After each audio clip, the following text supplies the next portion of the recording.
Hi, welcome to episode 65 of the American Tributaries podcast, where to break out of the bubbles we've all been living in, we're using modern technology to explore the various currents of people in our great country, kind of like a 21st century Lewis and Clark journey. I'm your host, Michael Whidden, here in Brooklyn, New York, and thank you for joining me in this exploration of America. Today I'm thrilled to be joined by Connor Rickett. Connor is about 2,000 miles west-southwest of me in Arizona.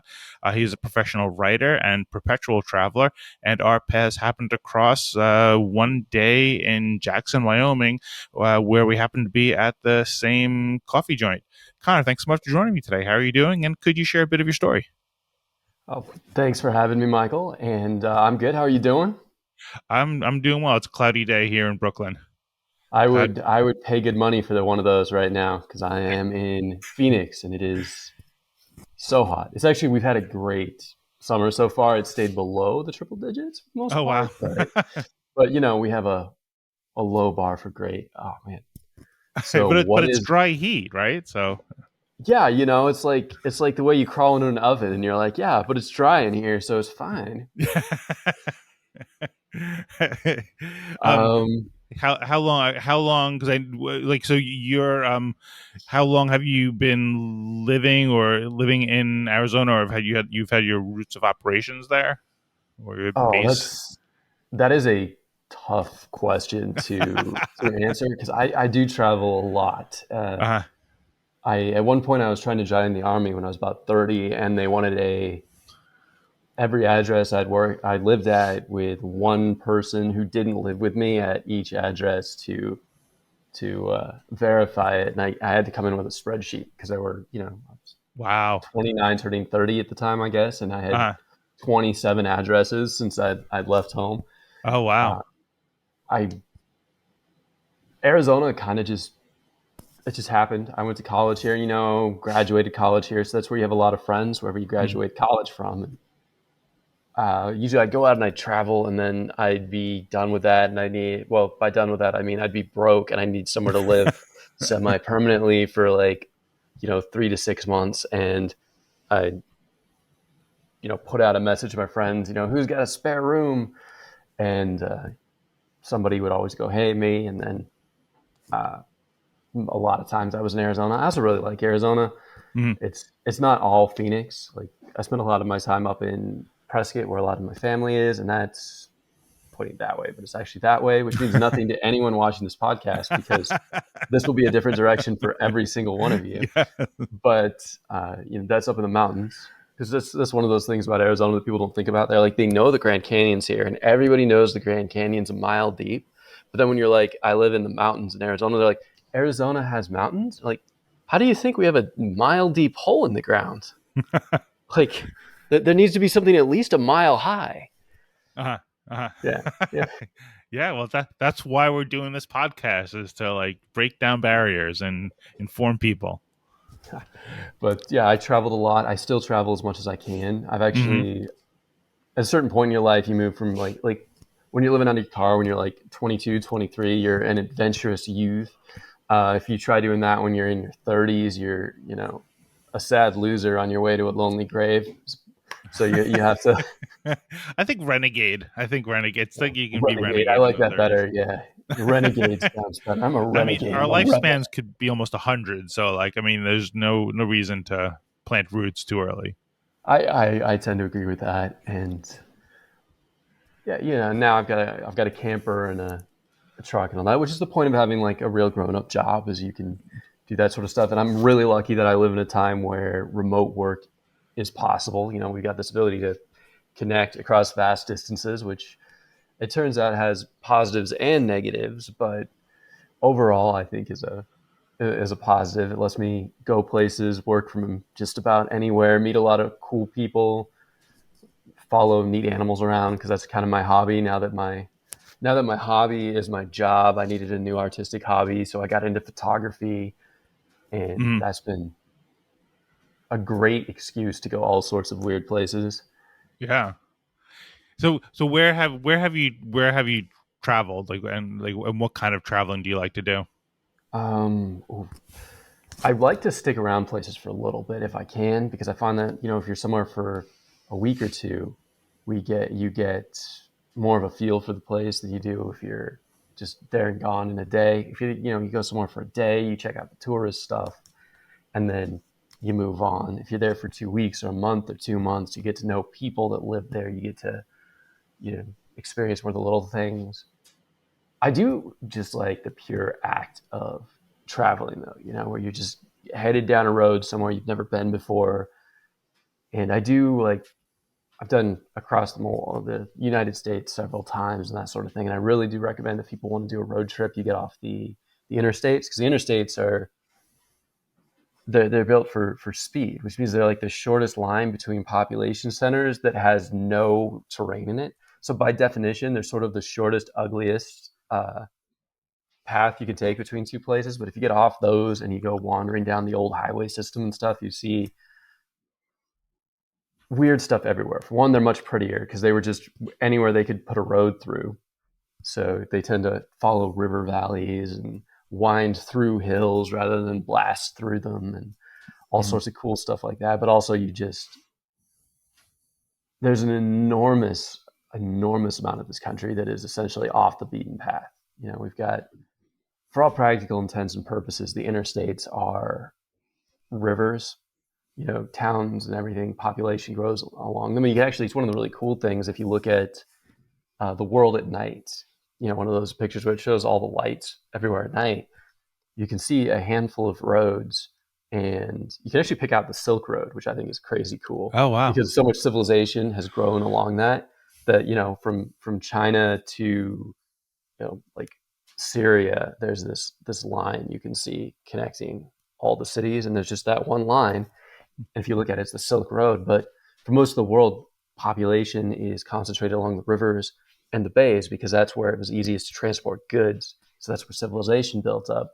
The U.S., we do have the same thing with the rivers. Like you can see our populations going from the bays and following the rivers, but so much of our population has grown up since we put in the highways and the interstate system that if we're talking about American tributaries, Mm. really the roads, the like civilization follows the roads. So the roads would connect these two population centers, and then population spreads out along the highway and the interstate.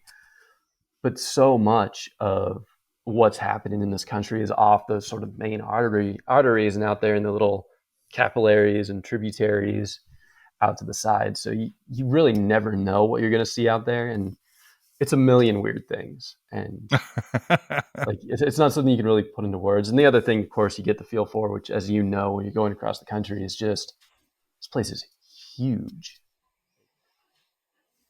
absolutely massive. Every time I drive any real great distance, I think, man, you know, my ancestors coming out west walked this. Like That's crazy. I mean, you'd have to be crazy. Like, Yeah.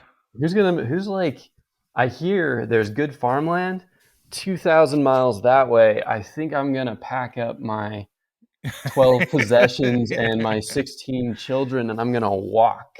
Yeah.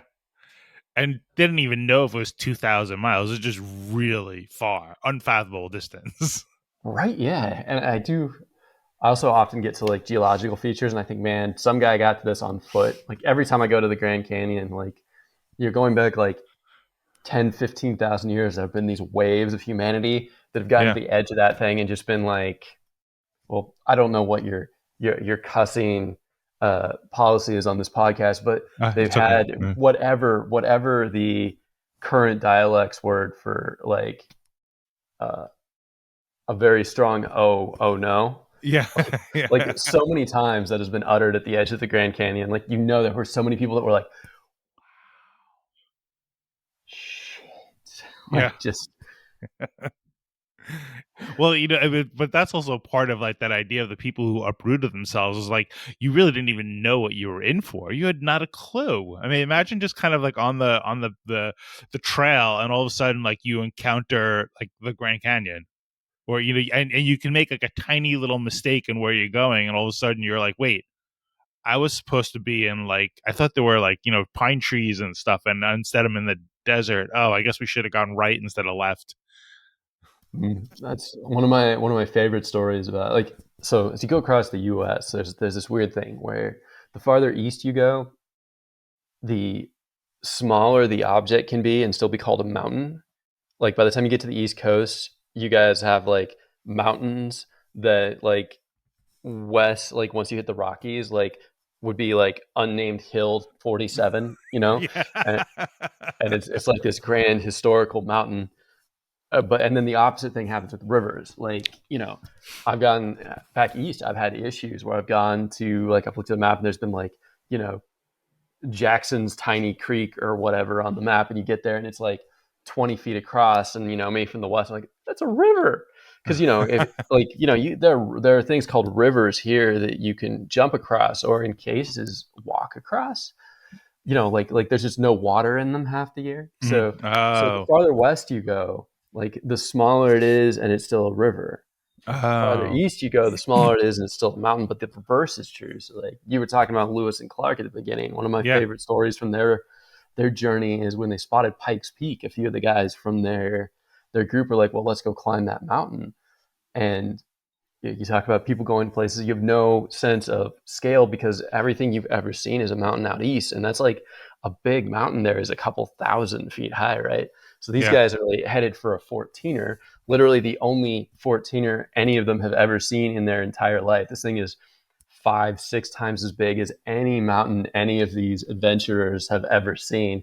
So they take out and they're like, we're going to go climb that. And they eventually gave up and went back before they got to the mountain because it took them like a couple days and they weren't at the mountain yet. And the mountain was still getting bigger. And they're like, well, damn, we got to go back and catch up with everybody. This wasn't such a good idea. But I do love that's like a feeling you get every so often when you travel. You're like your brain is just completely unprepared for something. You're like, what is that? What is that? What is going on? And then something clicks, and you're like, oh wow, that is something I have never seen before. Yeah. So have a lot of your travels been somewhere like in that vicinity of like Arizona, Montana, Wyoming, like there, or has it been all over? Well, especially growing up, I spent a lot of time out west. I've tried to go farther east and see the East Coast, and I've lived out there a couple of times, like for short periods. So I've been to I still have to knock Iowa, West Virginia, and Rhode Island off the list. I've been everywhere else, but a Oh lot of wow. those places I've just been passing through. Mhm. New York was beautiful. I I spent some time up in upstate New York, like a Mhm. summer, and I almost moved there. And every single person was like, "Oh no, you gotta wait until you've seen the winters up here." And I was like just everybody. That was the universal response. I was like, "It's beautiful here," and everybody was like, "But the winters." And I was like, all right. Are they Uh, that bad? Did you see the winters in New York? I did not. I was living in a Subaru at the time, so I was Okay. like, you know what? I think I will head South. back down south for the for the winter. One of these days, I'll give it a try. And you're so I guess what I've seen recently is you've done a lot. You've seems like you've been more like out west and you've been doing a lot of like wildlife photographs. Yeah, that's kind of a fun hobby. Is just uh tracking down animals and finding them. There's a lot of patience that goes into it. A lot of planning. I really like finding things that are hard to find. Like a dream would be there's like maybe 1 to 3 jaguars wandering around Arizona. I'd love to spot one of them, mhm. but like I went out and we've got a few hundred endangered wolves in the eastern part of the state. So that was a really fun project. It was going out there and tracking those wolves down because you put days or weeks of planning into it, and then you go out there and you have to wander around and figure out where they're going, where they're moving, and then you have to figure out places where they're going to be, where you know there's a really good chance they're going to pass through, and they're going to pass through close to you because you need to get a picture too, right? Mhm. So you have to figure out where the wolves are, where you can get a good picture, where they'll be at a certain time of day, and then you have to be there and just hope that it happens. Mhm. So there's this enormous amount of work that goes into like literally like click click click click click click click, awesome, and then Wow. it's gone. Wow. So I mean, it sounds like you have to kind of know both like terrain and weather and like the animal. Like you have to become like an expert in those three different areas, or probably more, in for each, I guess, a subject that you're looking to get a photo of. Yeah, it's certainly a big part of it, and I mean luck's a big part too. But yeah, you need to be able to recognize the sign. Well, you need to be able to figure out where they're going to go, recognize the signs that they are actually active in an area, and try to get into their heads a little bit. Wolves are really fun because they're so smart. Like they do things that feel human. Like most animals don't really like they do things, but you don't really get a sense that there's like an underlying thought process. Hmm. Wolves were really fun because like when I was originally looking for them, like I knew from radio telemetry data that online that where they were in general. And then what I did was I looked up all the because it's Arizona, so there's limited water, especially during the summer months. But I looked up all of the little watering holes for the cattle because the elk and the deer use those too. And I was going between them. Like I went and I picked out these water tanks that I thought, or these little lakes that I thought would be good places to start from. And I was driving along the road, and there were like wolf tracks and wolf poop everywhere along the roads. And then eventually, I was like, wow, the wolves must just be thick out here. And then eventually, it kind of clicked for me. I'm like, no, the wolves are smart. They are. They know that the deer and the elk go to the water sources, and they know that the roads are the easiest way to get between them. So they are also going from water source to water source along these roads, uh, and stuff like that. The other thing they did that absolutely blew my mind was I found a place where there was a an elk fence. So like um, for people who don't know, like elk, you think of elk as deer, but elk are deer that are literally the size of horses. They're a little bit lighter, but in terms of like where their shoulders are and where their Hmm. heads are, they're the size of a horse. So, and they jump really well. So they can jump about their own height Wow. pretty easily. But elk fences tend to be like these 5, 6 foot high fences, and they can still jump those. But I did find one while I was out there looking for the wolves running along somewhere, and there were elk kills in different stages of decay. So, like when you're out tracking animals, you're basically reading a story, which is hard to do as a human because we're sight oriented creatures. Like everything that happens to us is happening now. What do we hear Right. now? What do we see now? For a lot of animals like wolves, dogs, they see like this longer time frame. Like they walk in a room and they smell everything, right? They've got sort of this picture in Uh, their head of everybody that's been here in the last week and what they did and where they went and whether they owned any dogs or pets, whatever. So humans are very now oriented creatures, but when you're tracking, it's kind of cool because you do get to sort of expand that out. You look at tracks and all these little signs around, and you say, okay, these critters go through here every day. A lot of stuff comes through here. People who are really good at tracking can often tell things like whether they're looking at like a buck versus a doe mhm. based on, in theory, I've been told. I've never been anywhere where I've been like sure of this, and I spend a Mhm. pretty large amount of time tracking animals. But they're like, well, you can see here how the front hooves go down deeper into the ground, and that's from the bigger shoulders and neck of the buck because they got the antlers. So stuff like that, like you can really tell a lot out there. But anyway, so I'm going along this fence, and there's these elk that have been killed by wolves pretty clearly, but they're in different stages of decay, and you're like, oh wow. So these wolves are purposely using this fence. They're herding the elk towards the Uh, fence, and then they're grabbing the ones that are too small or too weak to make the jump over it. uh, And they're doing this every 1 to 2 weeks. They're coming in here, and that's crazy because you're like, when you really think about it, like some wolf had to figure that out and then had to communicate it somehow to the other wolves, like because they work as a pack, right? So yeah. this is something that they have communicated and worked on as a team is, hey, there's a fence here, and if we can run the elk into this fence, get them, we can get them. And I've seen them in that same area herding. There's a lot of fires because Arizona, we have these massive, massive forests, and then we have these massive, massive forest fires. But when you get a forest fire that comes through, the trees stand dead for years and they tip and you get like these forests of just roadblocks. And I have seen elk, I mean wolves, I think purposely herding elk into a snag of dead trees. So I think it's something they do. Like they try to put them in somewhere where there's a fence or some sort of natural fencing, if not man-made.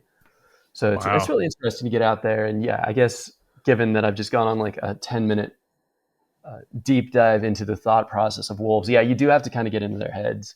And sometimes it's just nothing. Like about the time I met you, like the month I met you, I spent 2.5 weeks and I hiked, I want to say 260 miles in and around that area looking for grizzly bears to take photos of. Wow. And I did eventually find them.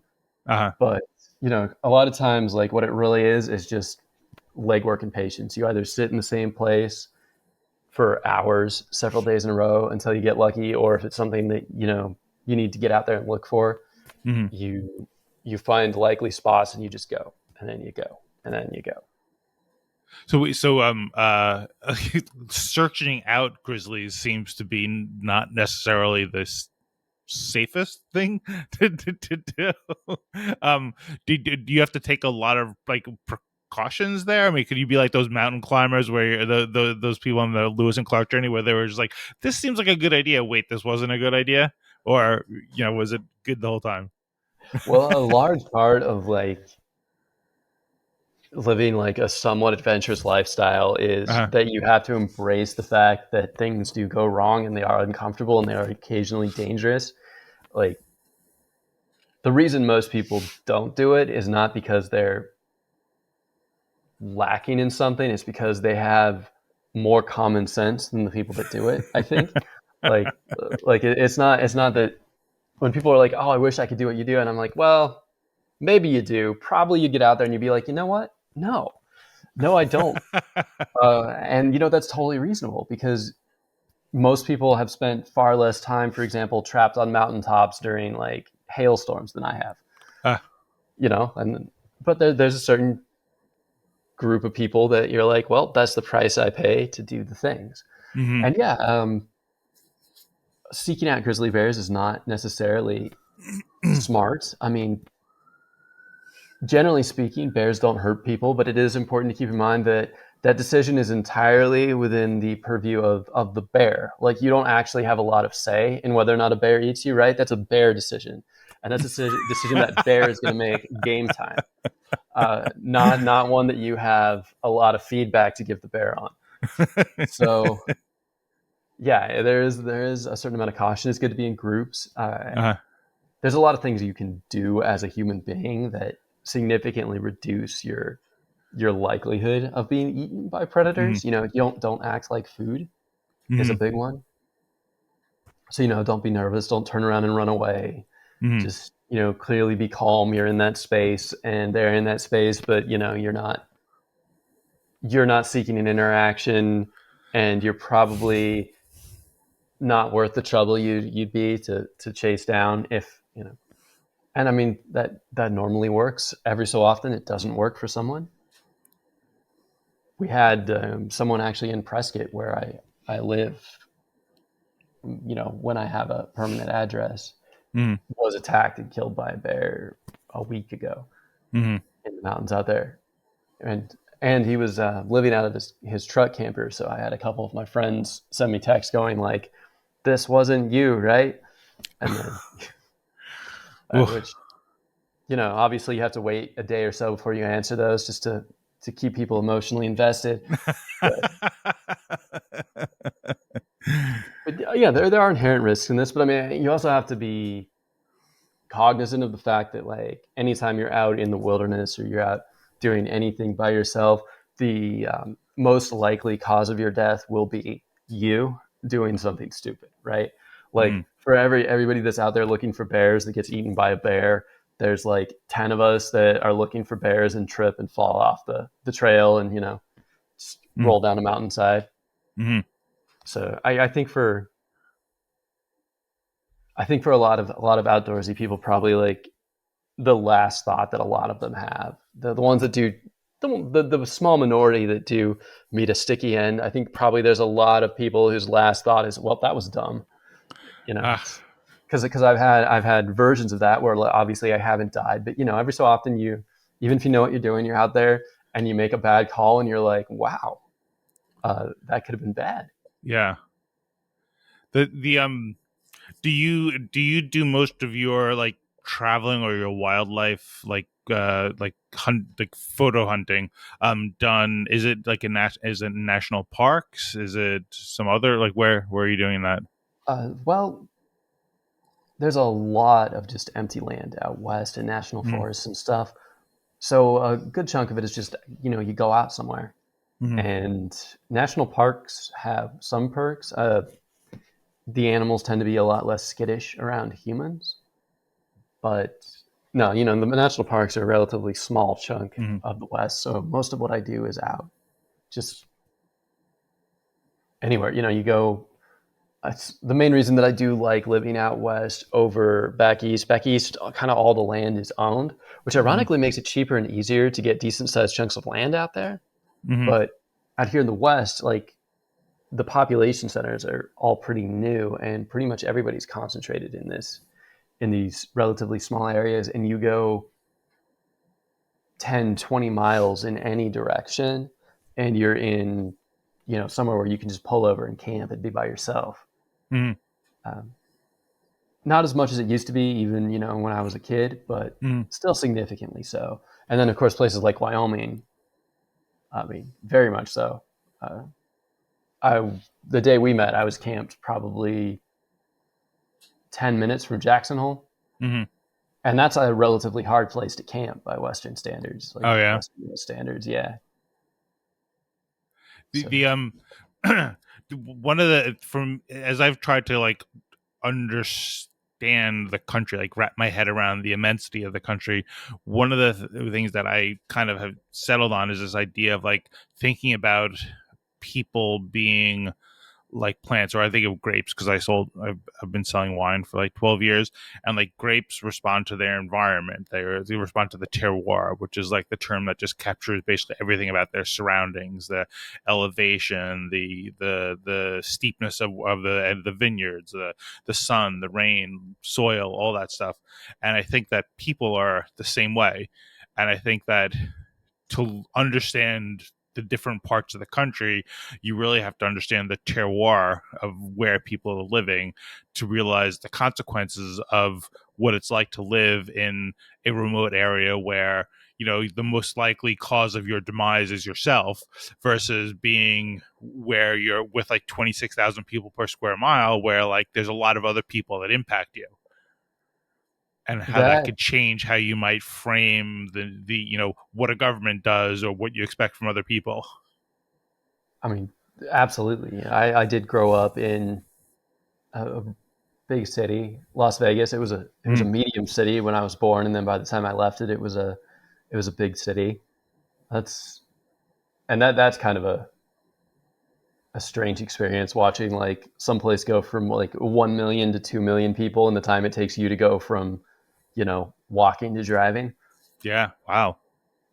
So and I will say that like one of the most interesting things about traveling is how I get, and I mean this dovetails well with the whole point of your podcast, but how diverse people are, but also how similar they can be. Like there is like we have this idea of people in other regions as like we basically have like one guy in our head for like Ohio and one Yeah. guy for Florida and one guy Yes. for Arkansas, and we Yes. expect everybody when we get there to be that guy, Right. and how incredibly wrong that assumption is. Yeah. And then like on a macro level it's wrong, but then even within people it's wrong. Like uh,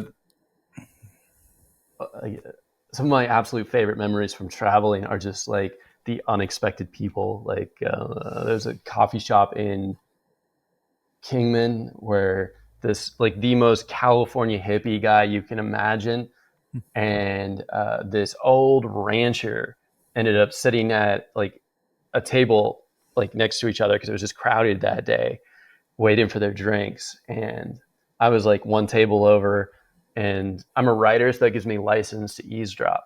Hmm. That's what I tell myself. But so they're sitting there, and you can tell these guys have never voted for the same person in their life. They have, if they have 999 views on things, like they have 1,000 opinions that differ. Uh, like they're just completely in different worlds. But I I can't remember which one of them, but one of them it must have been the California hippie goes, you got horses? And the rancher goes, yeah. And then they launched into like, they got their drinks. They didn't leave. They sat at that table for an hour talking about horses because the hippie guy was really into horses, and apparently he'd had one growing up and had gotten into like veterinary medicine, and they just spent an hour. Like they have probably like horses is probably the only thing they have in common in their entire existences, and it was enough to build like a 1 hour conversation. And they left there like, I don't know if they did keep in touch, but intending to keep in touch. Like, Yeah. yeah, so you see things like that happen. Uh, One of my other favorites is it's a little bit gross, but it's not too gross. But it was in nowhere, Texas, Mhm. and it was during like the beginnings of the like Black Lives Matter movement picking up steam, and there were a lot of protests and everything going on. And I remember like there's this pre-pandemic era, like maybe 2018 or so. This this guy comes in to the bathroom in Walmart and sits down on a stall, unbroken phone conversation. So this is and like the most like panhandle Texas redneck sounding guy you can imagine, and he lists a whole bunch of like redneck opinions, and then like somebody like I guess the guy on the other end of the phone asked him about like the like what he thought about the protests because you got to talk about something I guess, and he goes, well, I done think about that, and like they aren't asking for anything like I don't think I wouldn't be asking for in their place, so it all seemed pretty reasonable to me. And I was like, of all the guys that, like, of all the people in the world that you'd think would be like have a thoughtful, nuanced opinion on Black Lives Matter, it's this guy talking on his phone in a Walmart bathroom in Podunk, Texas, and so like those sorts of interactions really stick with me because I'm picking two here, but there's hundreds of Yeah. them. Like people constantly surprise you, and part of being surprised is you don't know how they're going to. I mean, they've been negative versions of that too, but it's so fascinating to see how wrong your personal idea of what people are going to be is once you get out anywhere. Yeah. Well, maybe your sense of adventure might be helpful here because I think there's two parts of it. I think that to me the operative word is like curiosity, and not kind of just knee jerk reacting to the first thing you think or the first thing you observe, but giving some time. And I think there's two parts to people not being curious: either one, feeling threatened, and two, feeling weak. And I think that what a lot of the modern media does is it does both to you. It makes you feel like everything out there is scary and that you're helpless to do anything about it. So what would you say, like, in terms of like how do you proceed in I mean, really, like, you're going out into all these different towns and communities and parts of the country, and are you do you try to like kind of like forget about anything you might know or any preconceptions you have? Or are you not really like paying attention to the media so you're not infected by the bad things? Or like what's your mindset to be able to go into all these different areas and see all Hmm. these I guess more encouraging signs of human nature? Well, I would say, as someone who is a professional writer and has written for politicians, speeches and press releases and stuff, I would say that, and this is not party specific, generally speaking, these are smart people who understand human psychology, who know that it is to their benefit if they create an impression that you are under threat, you are powerless to do anything about it, and the answer is supporting and or voting for them, and only they can fix it. That is uh, sort of a bias that has uh, deeply enmeshed itself in our current media, and it is in no way an accident. And again, I'm not speaking as like some kind of conspiracy theorist. I mean, we need a group of people that work together to keep the lights on. Even within government, I will say to sort of pull away from that doom and gloom statement right there. Even within government, I will say that like while the politicians get swapped out, a lot of the people that are working those jobs are working those jobs for uh, not fantastic money because they actually believe in the cause, and they tend to be really diverse groups of people. Like you go into the Department of Education, you have people that go from like here in Arizona or anywhere else, you're gonna have people that go from really conservative all the way to really liberal. And generally speaking, they are showing up and working together every day for a set of common goals that pretty much everybody agrees are good. So there is like this higher level media and political messaging that's very divisive. But the silver lining of that is they work very hard to be divisive. You have to be relentless and clever and dedicated to keeping people angry and scared and divided. Generally speaking, people, especially at least in this culture, in our country, do tend to revert to a mean where, and I think it's because we're all stuck with each other all the time, and like you have no option but to live within a relatively diverse group of people unless you like really isolate yourself in like the center of a really liberal city or way out in like the really conservative sticks. Like you are endlessly bombarded with diverse viewpoints, and you know that day to day it doesn't really matter. Like you don't really worry about whether your neighbor is a Republican or a Democrat when you're asking to borrow the ladder, right? And we have a lot more borrow the ladder interactions in our lives than voting interactions or the rare high profile political fights that we actually feel the need to get involved in as individuals. Yeah. I don't know if that was actually an answer to the question you No, asked, but I think it's very helpful. Yeah, no, it is. And then I'd ask, like, when you go into different towns, like one of the things that I found very frustrating is like as I've tried to become more cognizant of what I don't know about places. When I go on vacation, I'm trying to also be mindful of the fact that I'm in this like kind of tourist bubble. And I'm on vacation with my family, and like we're doing our stuff. So I'm not necessarily apologizing for being that, but trying to take advantage of the opportunity to meet locals, right? And it's actually kind of what I find is actually kind of hard because even when I'm trying to be mindful of it, it's like most of the people you're interacting with are people that, they work at the hotel or they're your tour guide for the whitewater rafting. And you don't just get to meet somebody random.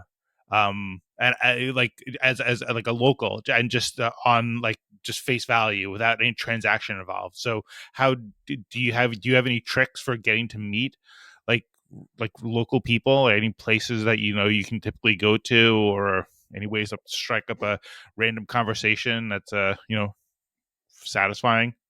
well, I mean, the biggest thing is, and I hit on it earlier, just spending a week or two somewhere. Like Hmm. once you see a person like a couple times around, a lot of times they'll initiate a conversation of like, "Hey, are you new here?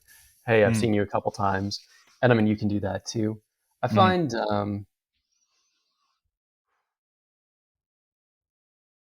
oftentimes I just make a random joke or observation. You have all these opportunities in life when you're walking, like you and somebody else are like walking along the street, and something weird or funny happens, and you just make an observation or a joke about that, and you know, 9 times out of 10, they laugh or look at you like like you're nuts, and one or the other, and then you go your separate ways, and then other times you strike up a conversation, and most human interactions are fleeting, and that doesn't necessarily mean they're bad. I think you hit on a really good thing, which is curiosity. Like if you approach people with the mindset of, I want to understand who you are and what makes things happen with you. If you approach people with that mindset, a lot of people are extremely open to that. And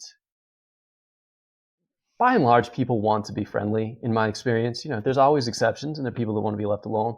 And to some degree, you have some trial and error, and you have to keep in mind, like, especially like the first few times you do it, it's a skill. Starting conversations with people is a skill. And you're gonna mess up more when you're first starting, which is when you're most nervous about it. You're like I've never been a really shy person, but I've definitely like had that feeling of like, that conversation went terribly. Oh, I just really embarrassed myself. And you need to keep two things in mind. One is, especially when you're traveling, you will never see that person again, and they will think about this interaction maybe once or twice again in their entire lives, unless it was spectacularly bad, and then you could almost still be proud of that, right? Like if somebody is talking, 40 years from now to their buddy, they're like, "Hey, remember that one super awkward person we met in Jackson Hole, Wyoming?" Like, in a sense, that's almost a success, right? You're like, yeah, you left a lasting impression on that person. But yeah, a little bit of courage and a lot of curiosity and just a willingness to make a fool of yourself is important. Like, don't take yourself too seriously. If you take yourself too seriously, you miss out on so many good things, and you probably still end up looking like a doofus half the time. That's true. I read John Steinbeck's book, Travels with Charlie, and I think that I think he said that the place that he found where you could have a better chance of meeting locals, and this was like written in the '60s, but he had said like diners, and he had said like church was like the two places he found he could meet people. Coffee shops are a good modern version of Yeah, that. yeah. And if you really want to get somewhere and get into a place like get on like Meetup or somewhere that when you go to a new place, Hmm. common interests are always a big thing. So look up hiking groups, or if you're in scuba diving, look up other people that are like scuba diving enthusiasts in your area, and that sort of thing. And just look for random points of commonality. I actually Steinbeck's a good example. So have you been to Monterey Bay ever in your travels? Uh, if I was, it was fleeting. All right, so Steinbeck has a book called Cannery Row, which was Mm-hmm. very successful, and it was a slightly fictionalized account of Monterey Bay back in the 30s and 40s, and Doc Rickett is one of the characters in that, and one of his more famous characters, who was a real guy who started the Monterey Bay Aquarium and is like um, my grandfather's cousin or something like that. But I was Okay, just yeah. yeah, okay, but I was just down in Havasupai, and I made friends with a girl down there. Although I twisted my ankle and I didn't feel like hiking out on it. And there's a tourist helicopter, so she was another uh, injured party, and we ended up sitting there for like 6 hours waiting for the helicopter because the local tribal members get preference on the helicopter. Like you have to sign up a sheet, but every member of the Havasupai tribe that shows up just goes straight to the top of the list, and they get to ride the next helicopter out, which Mm-hmm. is okay since they live there. But there was a big event happening, ironically in Prescott, where all the different Supai tribes, so they're a bunch, or the what do they call it, like all the Pi tribes, not the Supai tribes, but all the tribes in the area with the that end in Pi are related. So the Yavapai, the Havasupai, the Supai, Mm-hmm. uh, and they all got together. But it meant everybody in the village was leaving to go to this event that same weekend. So we sat and we talked for like 6 hours. But on the way out, she posted a picture on Instagram. Like we were like, okay, we'll stay in touch on Instagram. But she had a story, and she had actually taken a picture of Voyages to the Sea of Cortez, which was sort of a Travels with Charlie thing, where it was Steinbeck's book about his voyage with Doc Rickett to the Sea of Cortez. And I was like, you're gonna think this is crazy, but you just spent the day talking to the like great nephew of the guy whose book you decided to take a picture of next to a waterfall Oh that wow. same day. So, which was an incredible coincidence, but life is like full of those little coincidences and connections and stuff. So that's a less common version of it, but there's so many common connections you can find with people. You both like horses type thing, Yeah. and if you're willing to look for those and build on those, I find that like as soon as you open the door, like you need like one thing to get through the door to get a conversation going, and then if you are interested, like truly interested in people, the conversation just sort of continues naturally because you always find things that you have in common with anybody. And that's actually something that I do. Like I approach conversations, I mean, in life, just randomly at work and stuff too. Like, let's find what we have in common. Yeah. The other like conversational game I play is like every so often in life you end up talking to somebody that you don't necessarily want to, or you're just bored out of your mind in a conversation you can't get out of. And I find a really good thing to do is you go, okay, my mission for the length of this conversation, however it goes on, is to find something interesting about you. Like there is something about you that I will find fascinating because you are this, like, you are a fully complex, realized human being somewhere in there. Even if we disagree on everything, even if you're super boring, even if you're insisting on talking about something I don't want to talk about, and you're bad at social cues, somewhere in there uh, is something worth finding. And I think if you're willing to invest that in a person, you almost always get something out of it. If only the satisfaction of knowing that someday you will be that person, and hopefully someone else will be that patient with you. I mean, my girlfriend will listen to me talk for like 15 minutes about something that she does not care about because I will go off on these long tangents about things like, you know, you can tell I like tangents, and Yeah. that's the way. Yeah. And she'll just go along with it, and I get to the end of it, I'm like, I'm sorry, you do not care about this, and she's like, well, I mean, I do now, and because she's learned 2 years worth of college classes on it in the last 15 minutes of unbroken conversation, and by Mm. conversation I just mean monologue. And of course, you have to realize you're going to be that person sometimes, and you have to take that same enthusiasm that you have for the things you're interested in and try to find a way to attach it to these things that other people are interested in. Um, in Yeah. general, strangers, people you meet, and especially the people that you actually like, your friends and loved ones. Uh, just looking for connections. She should always be looking for these connections.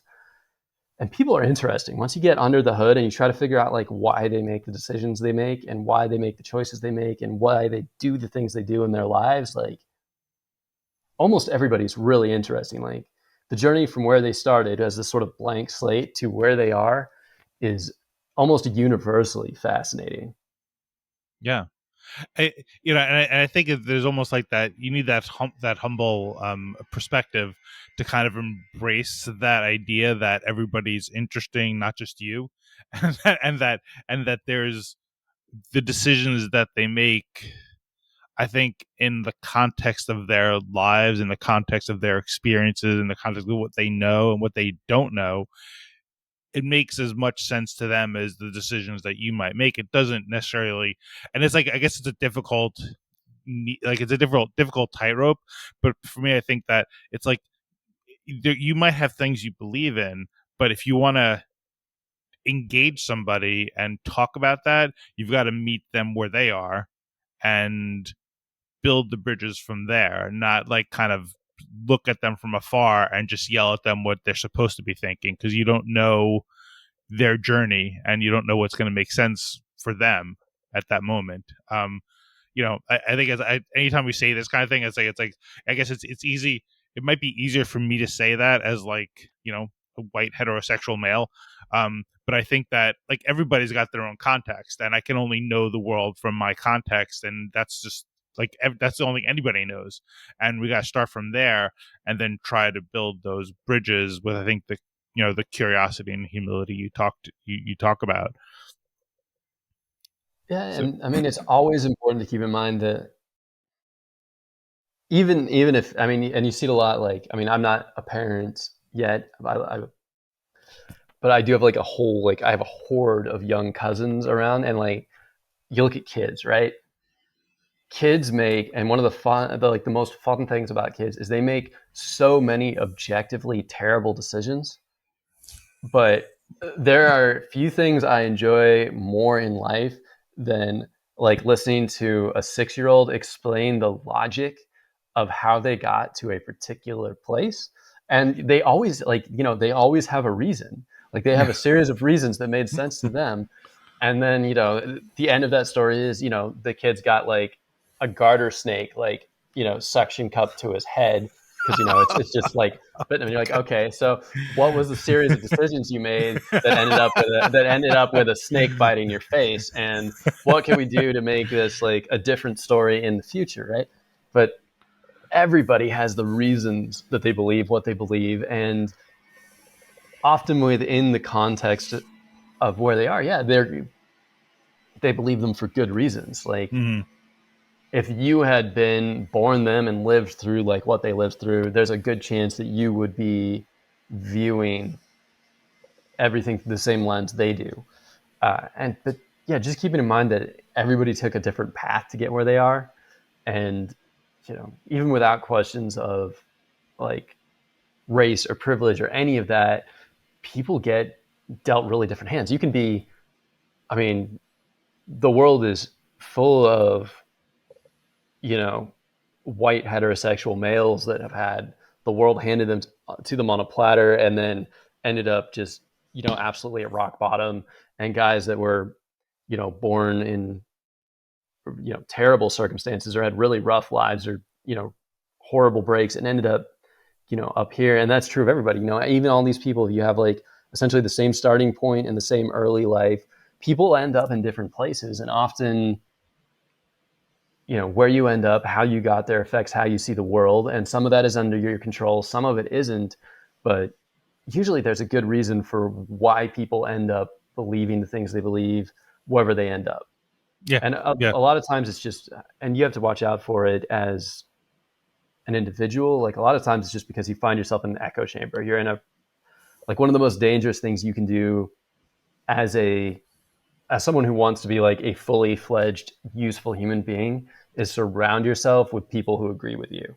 Because if you're not challenging your assumptions and you're not challenging the assumptions of the people around you, then you are one, no longer growing. So to the extent that, your purpose in life is to grow into the person that you should be, you are damaging that.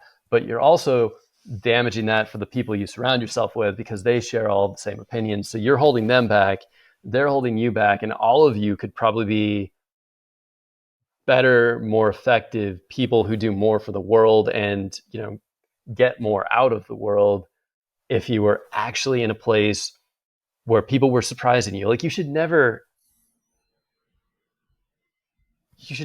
not be surprised by the people around you.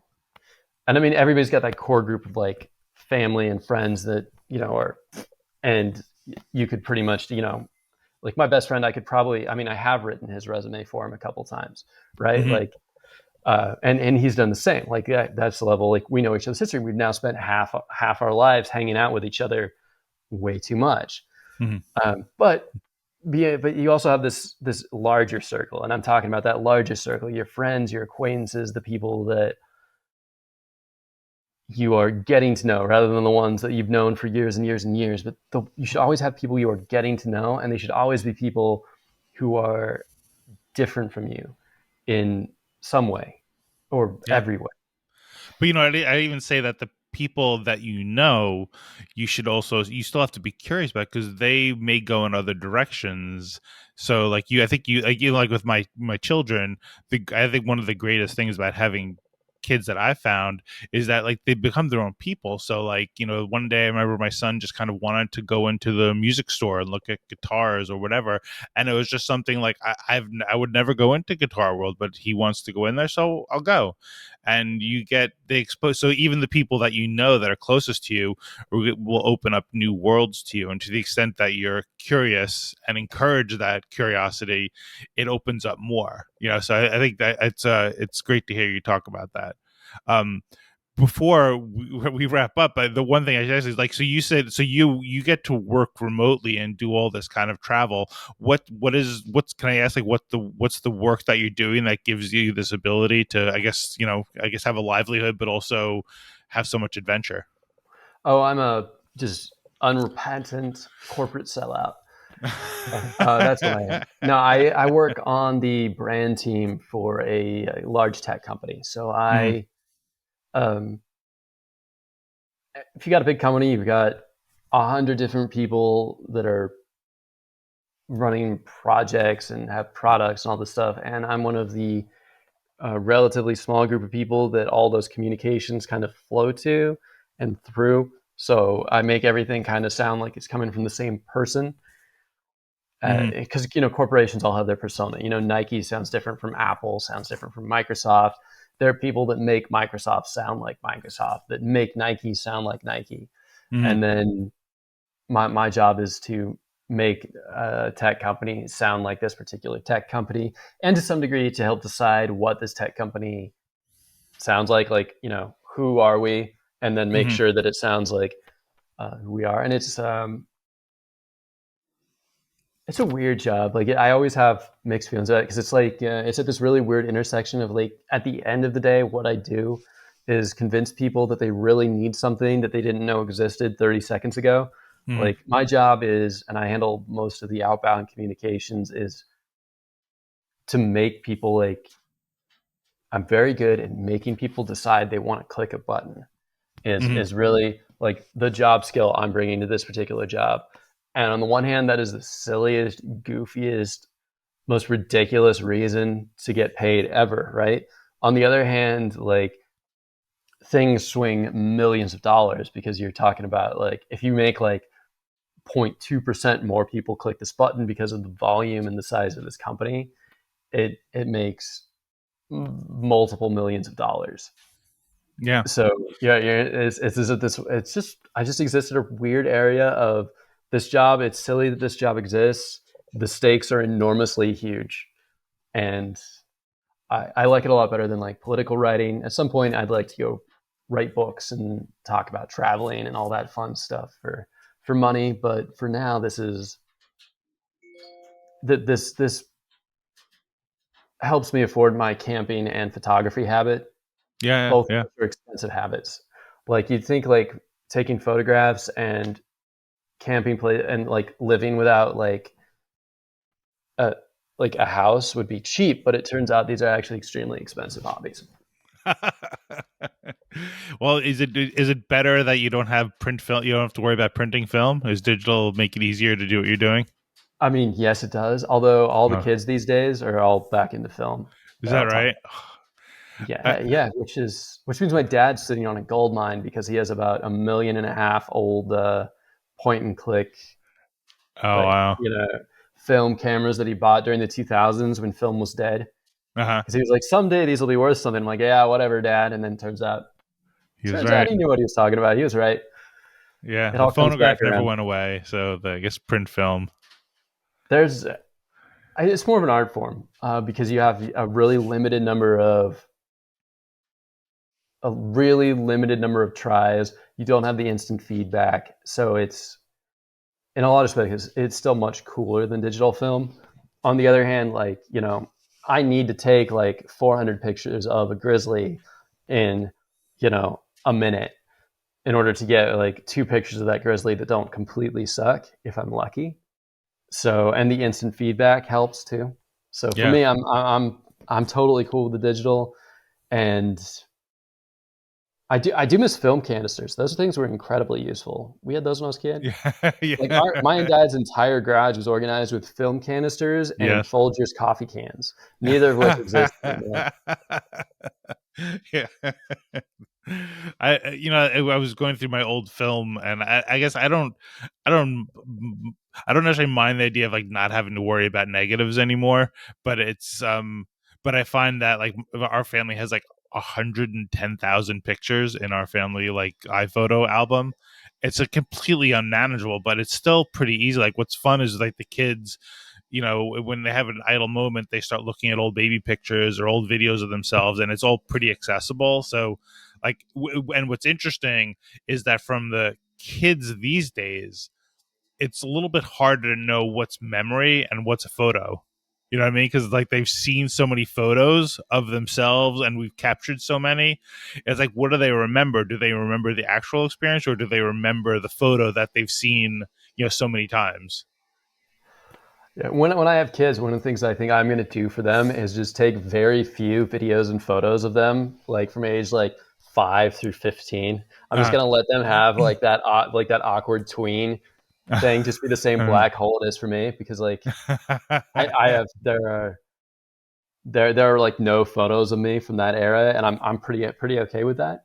Yeah, Like, yeah. It's also, I think you might as well extend that. I would say like it's probably good to not be taking a lot of photos from the ages of like until you're 22. Like I feel like if we had phones when I was in college, like this is like I graduated in '93, like there'd be a lot of things you wouldn't want out there. So better to make all those mistakes in private without the temptations of photography. yeah, I will definitely say that I'm really glad that I graduated college in like that last little gasp before like cameras were everywhere. Like we Yeah. had camera phones, but like iPhones, the iPhone came out while I was in college. So Ah. like, Okay. we had camera phones, but they were brick phones. There wasn't that culture around them. And then also like there weren't security cameras everywhere. So you could just like go climb up a building at campus. And if you got down without the RAs seeing you, you were Yeah. good. Yeah. Yeah. Like now they 2 weeks later, some guy would be going, "Hey, we got video footage of you. We did the face matching. Took us a Yeah. little while." Yeah. But But the one thing that and that I don't know enough to have any informed opinion, but I'll have an informed observation based on recent experiences. Where we live is a building that overlooks the Brooklyn Queens Expressway, which is one of the most heavily trafficked and heavily congested expressways through the city. And there was a car crash like a couple days ago, and I heard the cars like just like crush into each other from my apartment. And I was like, what's going on? So I went up to our rooftop to look, and you saw the things unfolding, and thankfully nobody was hurt. But you also saw like 10, 20, 30 people recording everything, like observers, including myself. So like, and I think that in some respects the idea of being recorded just by the government is almost like silly because there's so many other people also capturing your image and recording it. But I think there's also an accountability to the behavior. I mean, it's a lot more vague and nebulous, but I think there's something about. I've heard people talk about bad bosses. Like I think they talk about like Andrew Cuomo being like mean or angry, and bad bosses existed. Like when I was looking to become a lawyer, there were law firms where you heard about partners that would throw staplers at people, right? But it was never really exposed. It was just like okay, just tolerated. And is it really a bad thing that some of that like kind of like really like that's not proper behavior, like throwing a stapler at somebody? And I think the fact that we all have this ability to communicate and record, there's definitely a bad part, and we have to kind of like I think check our impulse to react to things and maybe think more about like I don't know the context. Do I need to speak out about this? But I think there's also something about the idea of like kind of maybe being pushed into kind of maybe some more decent level of interaction. It's a constant. I think it's a constant give and take, I guess. But yeah, I mean that's true with most advances and everything, right? There's some definite positives to it. There's yeah, some definite negatives. I guess at some like low level, it seems to be that like a certain lack of accountability is maybe helpful to living a happy life. Like yeah, not having every single thing you do judged under a microscope yeah, is, and not having to worry every single moment that if you make any mistake, it will be like just globally yeah, viewed. for sure. You fall down one manhole cover, like open manhole cover, and then that's all you're going to be for the rest of your life. Is that guy got 29 million views the first day because he was on a cell phone and went down a manhole cover. It's like there's that, but yeah, also like terrible bosses holding them accountable. And you look at it, I mean, on the humorous side of politics, so many of the scandals from the last 10 years have been the only reason anybody in it has been held accountable is because they didn't understand the technology they were using. Oh yeah, They yeah, just yeah, like yeah. it's somebody Hot accidentally mic. posting, yeah, exactly, hot mic, or accidentally posting some photo they meant to send to one of their campaign interns to all Yeah, of Twitter, yeah, something like that. And it's yeah. just it is kind of fun to watch. You're like, wow, man, you really probably should have taken the time to learn how to use that social media app before you decided you were going to do something unethical or illegal on it. But yeah, I mean, so there is that level of accountability that is nice to see. Uh, I do get very nervous about like sort of the ongoing thing that like Matt Taibbi has been reporting about with Twitter, where it turns out they were really heavily in bed with the FBI and CIA. Like, I don't necessarily like. I get really nervous about not public accountability, but the government using uh, near infinite access to your personal life to hold Mm, people accountable for things that the government shouldn't necessarily be having an opinion on at all. mm. That see that's a dangerous road, but it's also one that, as people living in a democracy, like it's sort of on us to be like, oh no, you're accountable to this, and then hold people You know, accountable to it. I'll throw this out as like just kind of like a question, which is I know people are all against, will say they're against surveillance, but if their child was taken away, would they be against surveillance? Like if somebody said, yeah, well, we used to have cameras up over there, but we took them down because people didn't like surveillance. And they're like, oh, but if those cameras had been there, then I would see what happened to my child. Well, I mean, I, that's I and don't I I don't think actually there's, think that's I don't think that's actually that hard to answer, because like the problem there isn't the cameras one way or another, it's the use of the cameras. People aren't wanting the cameras taken down because they're afraid people are going to use the cameras to find missing children. Like if you mm, put the cameras up and you're like, these are to find missing children, and we're only going to use these cameras to find missing children, nobody, at least nobody that actually believed you, would have any issue mm, with the cameras. So the mm, worry isn't we're going to use these cameras to find missing children. The worry is they're going to put up, these cameras like, hey, those are going to let us find missing children, and also track, people whose political opinions we don't like or something like that. right. And it's and that's like our generation is dealing with this massive increase in what amounts to power, Yeah. and it's not in like Concentration of power too. yeah, yeah. And it's never about like power is not good or bad. Like it's not an evil or a good. It's the use of it.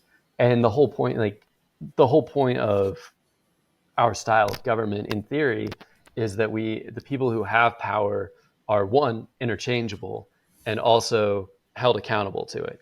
And that's not something that fails really because of a problem at the top. That's something that fails because of a problem at the bottom. Like if people check out, or if people get too scared Yeah. and don't think things through, that's where we run into an issue. And we don't So work I mean, together. Like, we which don't is work like part together. of, I think that's what I see is also happening, is that to keep us divided means that we can't police the government. Yeah, and I mean, I have friends, like, because I'm kind of in the middle, which is awful in campaign years, because I'm the coveted swing voter, so I get all the spam texts from everybody's campaign. But I have friends that are way over here and friends that are way over here, and one of the things that constantly surprises me is, I mean, right back to the beginning of this conversation, how wrong they are about what the other ones think about things. Like if you ask them to describe the other one's views, it's Mm, it's laughably wrong. And it's like, okay, we need to get you guys like in a room together, because yeah. there's like, you guys think there's like 2% overlap, and there's like 70% overlap on Yeah. what you guys agree on and don't agree Yeah. on. And most of the things that they disagree on, they're actually like willing to compromise to a point Yeah. where you Yeah. could find some common ground. Yeah. And Or that's you not would understand why there would be a difference. but that's not like a secret. That's something you can look at, like Gallup polls and stuff, of like what people actually think about things. And if you look at polls, like the idea that we are these first off, that we're two camps of people at all is ridiculous, because really there's a camp over here, there's a camp over here, and then the majority of the country is this sort of like loosely affiliated group in the middle. But the idea that we have these massive polar disagreements is just Mm, wildly wrong. yeah. And I mean, like I said, it's not a secret. It's right there. Like you can look at the polls, you can go online, you can do the research. It's just cutting through the noise. Like when somebody's like, "Oh, this is this way. You just need to be like, all right, I'm going to do 5 to 10 minutes of research and do do both. Like look at what people agree with you are saying about it, and then actually look up like take the time to. And this takes a little bit of work, but I mean, there are find the time to find like quality reporters because there are people that are a little bit more to the right and a little bit more towards the left and in the middle that are good, like that it's independent of their political views. They do their research, and once you identify those people that do their research and do things by the numbers, you can go in and go, all right, let's actually look at what the various viewpoints are here and what the data points are. I mean, I have a science background, like my degrees are science degrees. You can manipulate the hell out of data. Like you can use, especially in the news, like they'll cherry pick things. One of the crime is a big one right now. Republicans are cherry picking data to make the crime look worse. Democrats are cherry picking data to make the crime look better. They're both cherry picking the data, and you can do things like you leave like a year out, like if you look at most liberal leaning sites right now, they conveniently cut off their data at 2020 because if you cut off your data at 2020, the red states have much higher levels of violence, and then if you start at 2020, the blue states look really bad. So like the conservative leaning sites are basically like, we're going to take data from 2020 through 2023, and it's going to tell our side of the story. And the liberal sites are going, we're going to do 2000 through 2020, and it's going to tell our side of the story. And then if you look at it like as the entire data set, it suddenly becomes a lot less of a story at all, and it gets a lot less dramatic. Like so just taking the time to learn how to cut through. Appreciate that people have an agenda, figure out what the agenda is, and then look for ways to cut through that agenda. Look for numbers. Look where they're getting their information from. If you do that, it's not usually too hard to figure out what's going on. And the take home from that, though, overarching, is it's almost always less dramatic than they're making it sound. Like, it doesn't matter who's saying it. Like, they're going to crank it as far as they can towards the clickbaity, dramatic, make you angry side of things. Yeah. It's almost always not as crazy as it sounds. Yeah. With the occasional weird like exception to that, and those are the fun ones. Like every once in a while you get to some news story and you're like, that can't be true, and you look through it and you're like, oh, okay, that's true. All right. Yeah. Well, we could definitely go on for a lot longer. And clearly, you and I could talk for a bit, but but we should probably wrap up. All right. But can I finish by asking like, what gives you hope? And I feel like this whole conversation is kind of the answer to that. But what gives you hope at the end of the day? I mean, people. Like you get to know people, and we are deeply fallible, but we are always. Overall, people are trying to be the good guy. That we're not always succeeding, but we're trying to be the good guy.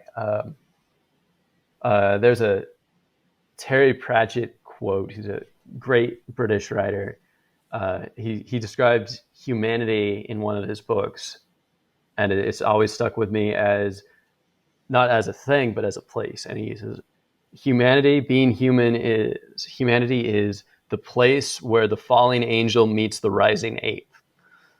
So, and I've always really liked that image of us as this thing, kind of like this place where you're climbing from this thing below towards this aspirational thing above, and you're not either one of those things. You're just the place where they meet right now.